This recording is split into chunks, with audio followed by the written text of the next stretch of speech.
Well, Psy Day, it's a satellite day which is meant to gather around all the psychiatrists, the psychologists and the psychoanalysts working with EBMT patients, caregivers and clinical staff. They all gather around. Our colleagues from Europe and from other places, North America, and we debate and discuss our clinical practice.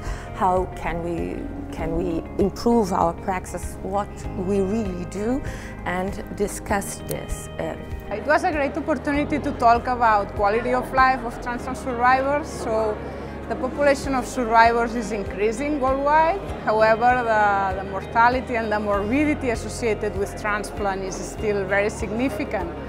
So it's very important to address all this morbidity and the whole patient well-being, both physically and both in terms of psychological aspects, social terms, and role and financial functioning. The aim is to address all healthcare providers to have in mind all these psychological aspects. They are also addressed in other topics and groups, quality of life working party, the nurses, and there are other sessions. But it's like having specific space to give voice to these particular aspects of transplant which are already affected and that sometimes are not well overlooked. So the idea is to incorporate them on the daily care of our transplant survivors.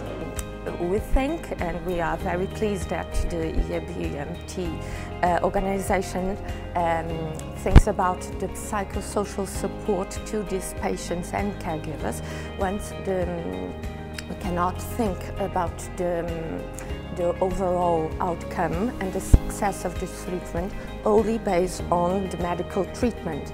The adjustment needed for the patients and for the caregivers is also very important. It can be a very important part of the process. So both psychiatrists, psychologists and sometimes social workers are a member of the team, the medical team, the clinical team.